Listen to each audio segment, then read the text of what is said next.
Sejam bem-vindos ao Campus no Ar. Eu sou a Mariana Costa e esse é o espaço na TVT onde os alunos de comunicação da Universidade Metodista de São Paulo têm para mostrar os seus projetos audiovisuais. Tudo isso em parceria com a TAG TV, a Web TV da Universidade. Eu estou aqui no campus de São Bernardo do Campo e hoje vamos assistir ao programa Sótão. Então solta a vinheta porque tá imperdível!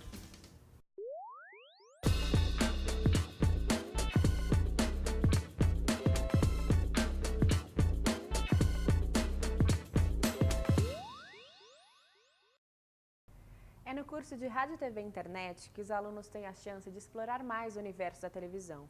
E é no quinto semestre que eles são desafiados a produzirem um programa de TV. Sótão é o resultado de um desses projetos. O programa é apresentado por Cris Maxud e a cada episódio recebe um convidado diferente.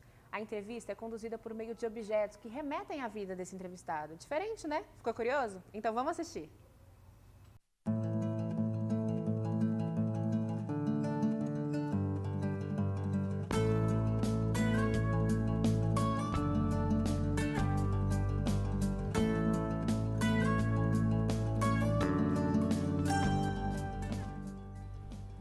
Boa noite, eu sou Cris Maxud e esse é o Sótão, um lugar onde todo objeto representa uma memória.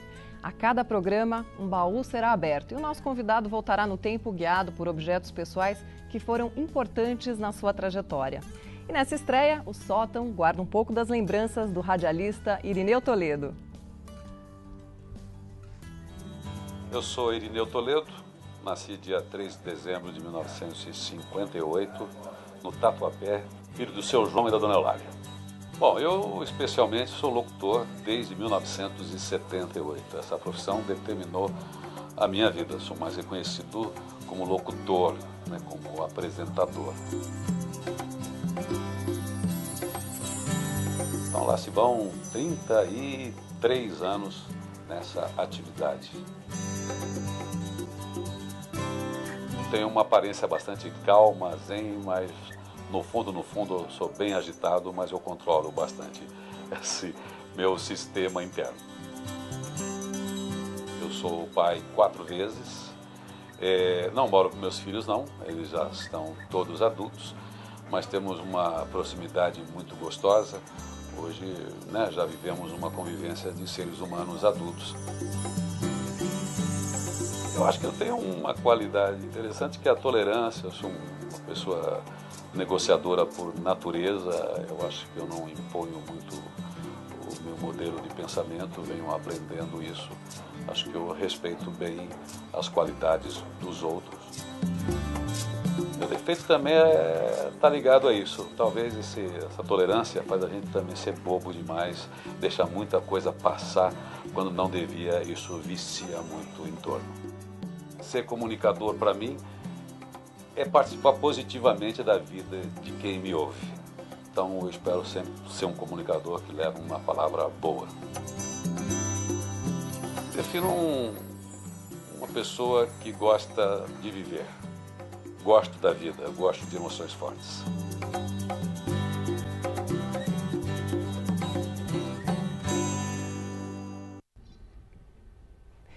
Irineu, seja bem-vindo ao nosso Sótão. Muito obrigada pela sua presença. Eu que agradeço, é uma honra estar com vocês aqui, estar num sótão, ainda mais um sótão sem morcego. Tem Batman aqui, não leva susto nenhum, e visitar memórias aqui é sempre gostoso. O sótão faz parte do imaginário da gente. Gostoso, Obrigado obrigada pelo mesmo. convite. E esse baú aqui está cheio de objetos pessoais do Irineu. E ele vai mostrar e explicar o porquê eles são importantes. E para saber mais sobre o nosso convidado, mande perguntas para o e-mail contato@soton.com.br. E agora é hora de voltar um pouquinho no tempo. Então, Irineu, mostra para a gente o que é que tem aí nesse baú. Que objeto que você trouxe para a gente? Bom, eu trouxe alguns objetos aqui, né? Acho que eu sou uma pessoa bastante simbólica e eu queria usar um relógio, né? Eu gosto de coisas antigas, durante muito tempo eu cultivei, né? Eu colecionar coisas antigas, mas especialmente esse relógio. Vamos ver. Ele é um Roscoff patente, 1912, é um relógio russo,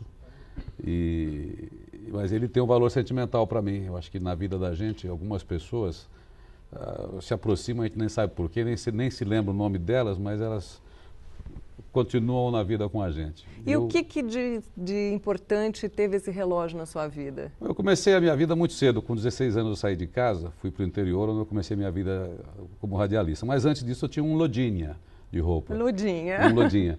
E como eu era de São Paulo e estava no interior, em Botucatu, eu comprava roupas aqui e vendia no interior para outros lugares.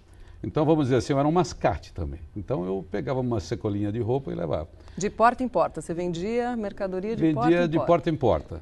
E São Manuel, né, eu fazia alguns clientes e ia numa casa que ficava quase já entrando nas fazendas, no alto da cidade. E nessa casa eu encontrava o senhor que me vendeu, assim, entre aspas, esse relógio. A mulher dele era minha freguesa, ela pegava as roupas que eu levava e vendia na fazenda.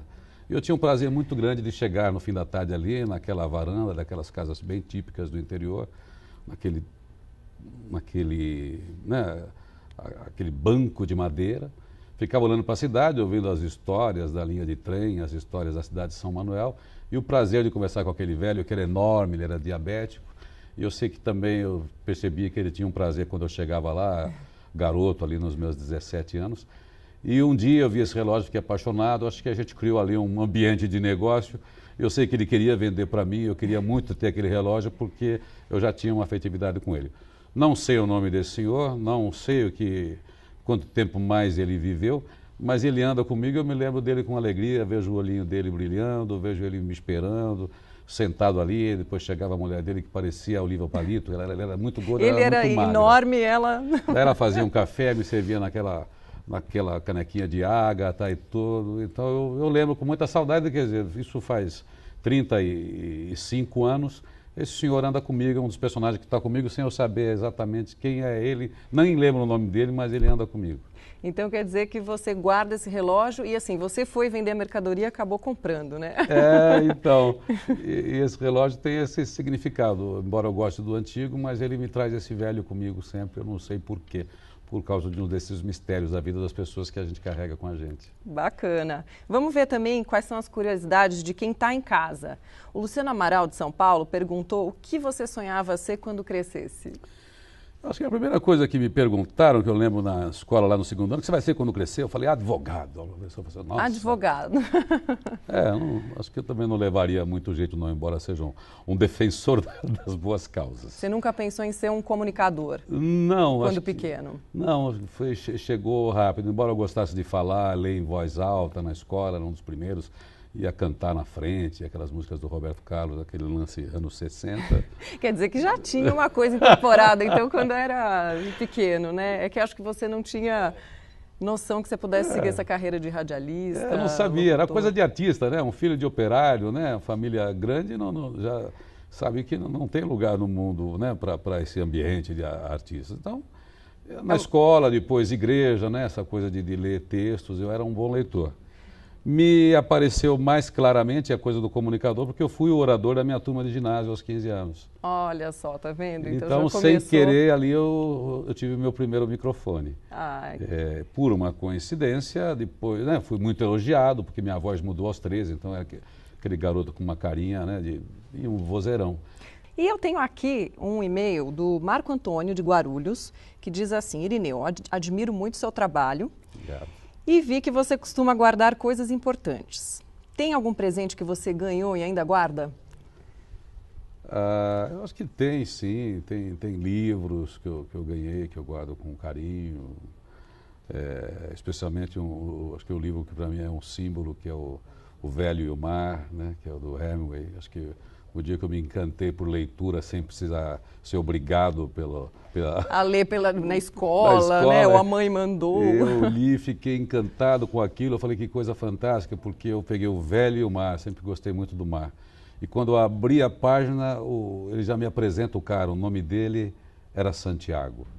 Eu falei, mas daí eu já parei de ler, nossa, eu achei mágico isso, né? Como é que alguém me abriu? Até hoje eu falo assim, não, acho que aquela entrada fez, olha só que história. Aí eu fui saber quem era o Santiago.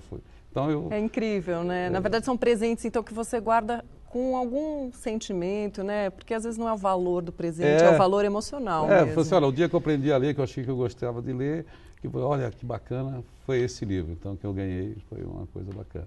Bacana. E agora a gente vai para um próximo objeto aí, para conhecer um pouco mais aí das tuas lembranças, das tuas boas lembranças que você trouxe mais. Como eu sonhava ser repórter depois dessa coisa, quando eu comecei na adolescência já, então tinha um personagem também antigo da virada do século, né? Quando tinham inventado o telefone, né? Então tinha um personagem que era o Tintim. Tintim era um garoto, né, que ficava ouvindo as coisas e telefonando e informando a redação. Então, o que estava acontecendo, o mundo mudando, né? Olha só que começo do século XX, o mundo mudando, tantas coisas acontecendo, imagina a velocidade que é hoje, né? Mas o Tintim representava todas as mudanças, talvez, a chegada da era da informação, eu entendo assim. Porque ele já ficava sabendo das coisas e existia o telefone, ele já corria, vivia aventuras para contar para alguém que já ia publicar para informar. Então, e como eu queria escrever, eu queria ser jornalista depois, um dia eu encontrei esse Tintim e falei, pô, o Tintim é um cara. Foi quem te inspirou aí a começar a escrever. Voltamos daqui a pouco com a segunda parte do programa. Não saia daí.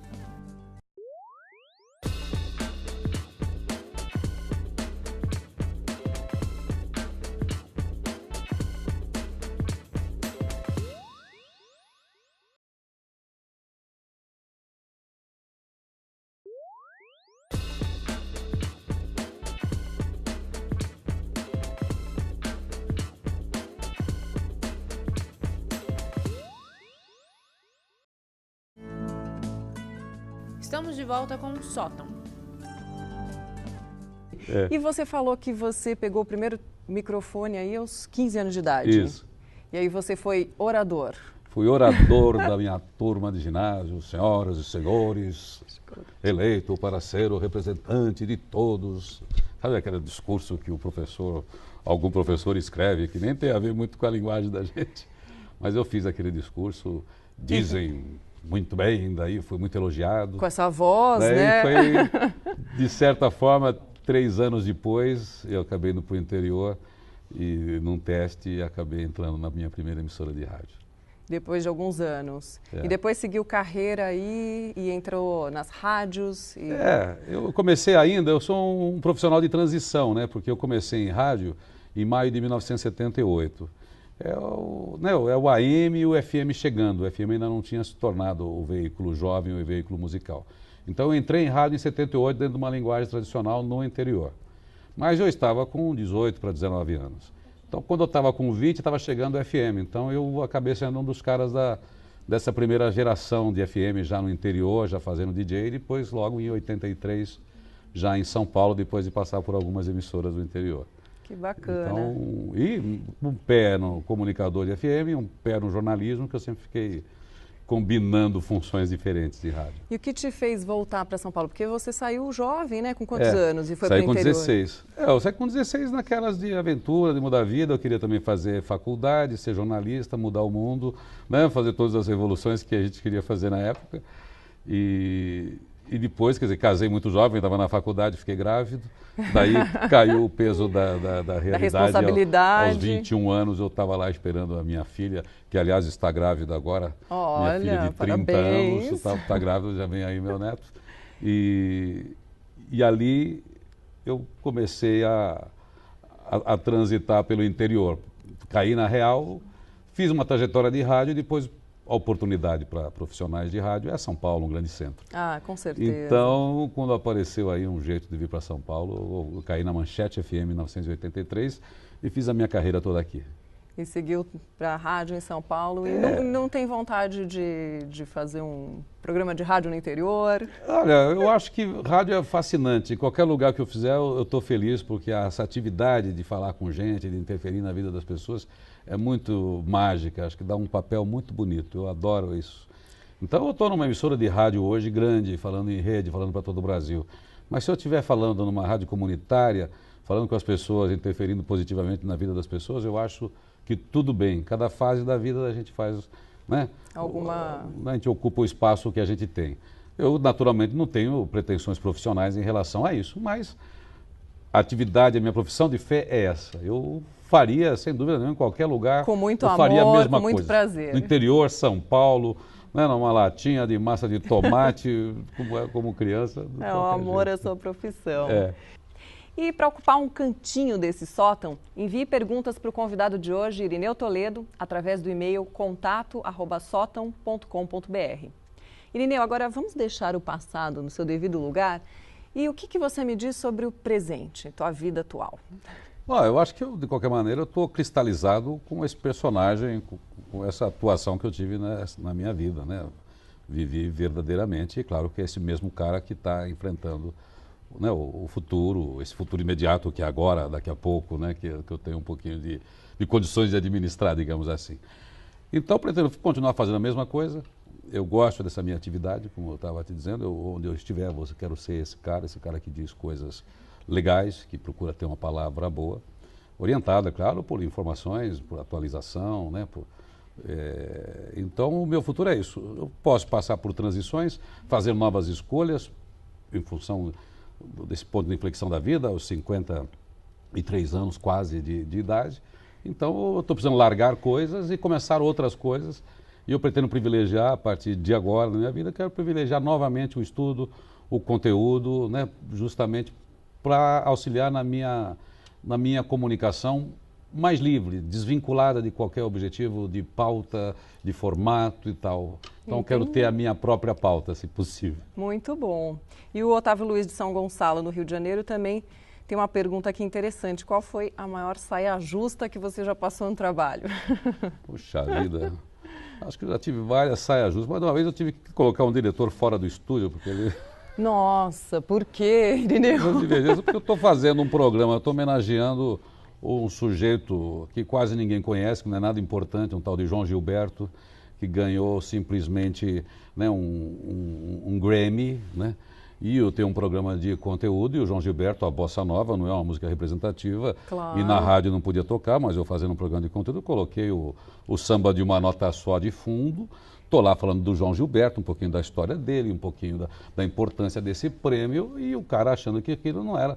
E entra no estúdio, eu estou falando, pedindo para eu parar. Eu falei, sai daqui, né? Fechei o microfone, sai daqui. Quando eu estou falando, ninguém entra. E continuei falando do João Gilberto e saímos no pau depois, brigando. Falei, olha, o João Gilberto está acima de mim e acima de você. Isso aqui é um programa de conteúdo. Você não entra no estúdio quando eu estiver falando também. Quando abre o microfone é meu. Sou claro. Eu e o ouvinte. Não se faz isso com ninguém. Então foi uma saia justa, um dia que me deixou muito irritado, porque você, estou falando de conteúdo. E aí essa mente tacanha de certos diretores que não conseguem, né, abranger isso. É complicado. Eu fiquei numa situação complicada, mas, poxa vida, não me tira a liberdade de falar, eu sou um profissional responsável. Com certeza, né? Você sabia o que você estava fazendo ali, né? É um desrespeito. Mas tudo bem, todo mundo passa por uma saia justa. Mas aí eu na raramente vida. subo a serra assim, né? Mas em nome do João Gilberto, eu acho que tudo vale a pena assim, fazer essa defesa. E agora que a gente já percorreu uma trilha e até o seu momento atual, vamos ver o que você guarda, o que você pode guardar agora, né?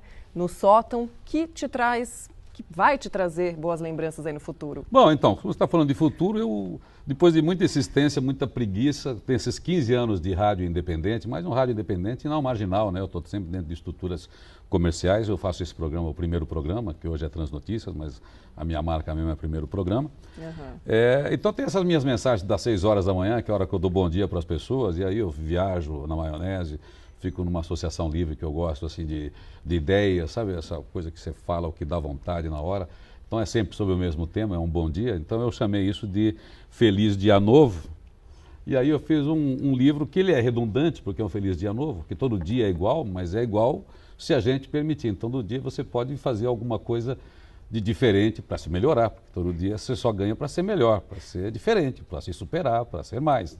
E não é aquela coisa, né? Dia 1º de janeiro, lista de 209 coisas que eu vou mudar na minha vida, né? Não, todo dia é dia para você mudar, para você fazer alguma coisa. Então, a minha mensagem de bom dia, de 15 anos no rádio, tem um efeito que a pessoa está dormindo, eu pego essa pessoa sem consciência crítica, eu faço um carinho para ela para dizer que ela é legal, que a vida vale a pena e que ela tem muito potencial. Num livro, isso aí é uma outra linguagem. Então, a gente fez um livro que não tem uma página igual a outra, mas que parte dessa premissa. Então, falando sobre o tempo, sobre o potencial, sobre virtudes, sobre valores, sobre futuro, sobre perspectivas. Mas então, é considerado um livro de autoajuda? Eu acho que sim, eu não tenho sim. preconceito contra a autoajuda. Se você faz um bem, acho que tudo é autoajuda. Sim. Todos os livros a gente aprende. Quem aprende sozinho é autoajuda. Sim. Então não tem nenhuma regra de felicidade aqui. E não tem nenhum preconceito mesmo. Ninguém. Então toda a felicidade que eu entendo, aí o embasamento filosófico toda coisa parte do indivíduo. A pessoa é que transforma. Então não tem uma regra, faça isso que vai dar certo. Não. É a sua atitude dentro dos seus valores, dentro do seu modelo, é que vai criar um modelo de transformação. Então, até meu porque bom dia cada é isso. um é responsável pela atitude, né? Pela sua caminhada. Isso, enfim. cada um tem um jeito, cada um tem um histórico, cada um tem uma circunstância. Então não tem uma regra que vale, a mesma regra que serve para mim não serve para você. Mas é legal ter uma mensagem de bom dia, então eu reuni aí várias ideias de despertar, minhas e dos outros, até entendo que isso não é meu, isso aí é sabedoria do tempo, né? São coisas que as mães da gente ensinam para a gente, os pais, os mestres, os professores. Então eu até disse no livro, isso aí não tem nada de inédito. Aliás, eu acho que não existe nada de inédito, não existe nada de autoral, não existe nada de original. São ideias que estão aí. Então, só concentrei aí esse bom dia e eu quero, a partir de agora, que tenho esse livro como um símbolo dessa minha nova fase de alguém que fala abertamente nessa linguagem solta, em rádio ou não, em palestras, como eu venho fazendo também há 10 anos. Que você também ministra as palestras com esse mesmo conteúdo, né? Mesmo conteúdo. Muito. E a ideia do livro veio a partir de tudo isso. As pessoas me pedindo, então vou concentrar isso lá. Daí, esse ano saiu o livro, e claro, como eu sou um cara de rádio, já fiz muito livro com CD, então tem um CD também, gravei até um rap aí da transitoriedade. Olha só que MC interessante. Toledinho, que ótimo. E então esse é o objeto que você vai guardar para te trazer com certeza boas lembranças. É uma plataforma nova, vamos dizer assim, para esse começo. Então você pode guardar no baú e a gente vai se falar no futuro, né, para saber o que esse livro trouxe de lembranças boas, com certeza, para todo mundo.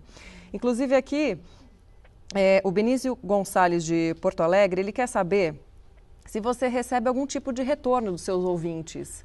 E qual é essa sensação? Olha, eu, por ter me dedicado a fazer mensagens, ser um cara positivo, eu passei a ter um retorno que mudou a minha vida. O dia que eu comecei a ter retorno, que eu fui para essa linha no rádio, recebi tanto feedback, que eu falei assim, eu encontrei, esse é o Irineu, né, que vai atuar. A partir desse dia eu criei uma ética com o ouvinte. Então, quando eu tenho alguma intransigência com a rádio, é porque eu optei pelo ouvinte. E o ouvinte é esse cara. Então, um dia eu saí de uma rádio onde eu estava, depois eu acabei voltando para a mesma rádio, a Nova Brasil, porque se questionava se isso devia ou não. Uhum. E eu saí do rádio, saí com a música dos Beatles, me despedi, fazendo a minha mensagem, you say no, I say go, you say stop. Não, I say yes, I say no, you say stop. I say go. Você diz que eu vou, eu volto. Se você encontrar o Irineu, eu estou entrando e saindo sempre, vai ser esse Irineu. Então, esse dia eu tive uma ética com o ouvinte. Então, a partir daquele dia, eu nunca tirei mais isso dos meus programas. Estou fazendo notícia, estou lembrando que a pessoa é legal, estou trazendo argumentos filosóficos para o assunto. Então, é isso. Por causa dos ouvintes. Ouvi histórias maravilhosas. Não vou falar aqui porque seria uma coisa muito cabotina, porque são histórias muito legais de transformação. E eu não gosto de dar nenhum tratamento messiânico ou religioso para isso, porque a transformação é da pessoa. É um mérito, claro, tem todo o seu mérito, mas a pessoa é aquilo que a gente estava falando, ela tem que... Eu ajudei ela a elaborar aquilo com aquele texto, naquele momento, ela precisava ouvir aquilo, e quando eu falei, ela confirmou, falou, mas alguém estranho, alguém no rádio falando... Então, isso tem uma pessoa, por exemplo, uma senhora que me liga, não sou ouvinte de rádio, me desculpa, não sou o tipo de mulher que liga para a rádio. Mas você mudou a minha casa desde essa terça-feira, porque alguém mandou ouvir. Olha, que maravilhoso. Estamos com um problema sério, há 3 meses, o meu marido, um câncer muito grave e entrou numa depressão. Você outro dia falou alguma coisa e isso aqui mudou a minha casa. É claro que eu me emociono com isso. É gratificante, não tem como, é óbvio. Uma diretora de marketing que chega um dia num evento que eu estou fazendo e vem com foto, olha, eu tinha 100 e tantos quilos, você tem a ver com a minha mudança, hoje eu sou diretor de marketing de tal empresa e tal. Um dia eu vi e falei assim, eu vou mudar e vou me esforçar. Eu falei, nossa... E outras histórias, né, que eu poderia ficar aqui contando. Então eu falei, esse é o papel que eu quero continuar tendo. Então eu posso trabalhar, ter minha atividade profissional e produzir um bem para as pessoas. Claro que nem é todo mundo que precisa, não é toda hora, mas para mim tá bom. Então, esse retorno das pessoas norteou o futuro da minha carreira e me deu sobrevida, porque eu já estava fora do rádio quando eu voltei em 96. Eu estou numa sobrevida de 15 anos no rádio, independente, sobrevivendo com independência, graças a essa identidade, a essa escolha. Parabéns, Irineu. Muito linda a história, um trabalho digno mesmo. A gente agradece a tua presença aqui, tá? E o programa de hoje vai ficando por aqui. Foi mesmo uma honra. Obrigado, Cris. Obrigado, turma da Metodista. Parabéns a vocês por esse trabalho. E me convide mais vezes para esse sótão aqui. É muito bom estar conversando. Com certeza, aqui. A gente vai falar do futuro aí do livro. E a gente se encontra na próxima sexta-feira, às 8h30 da noite, ao vivo, aqui no Canal Brasil. Até!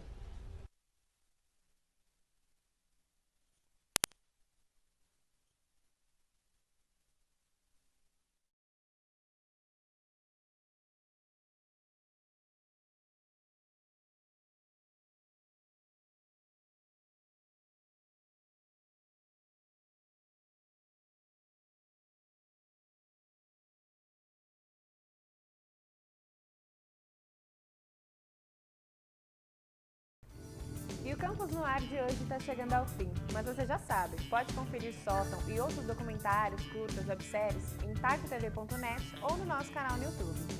E aqui na TVT você nos assiste toda segunda-feira às 9 horas da noite, terça-feira 3h30 da tarde e aos domingos 6h30.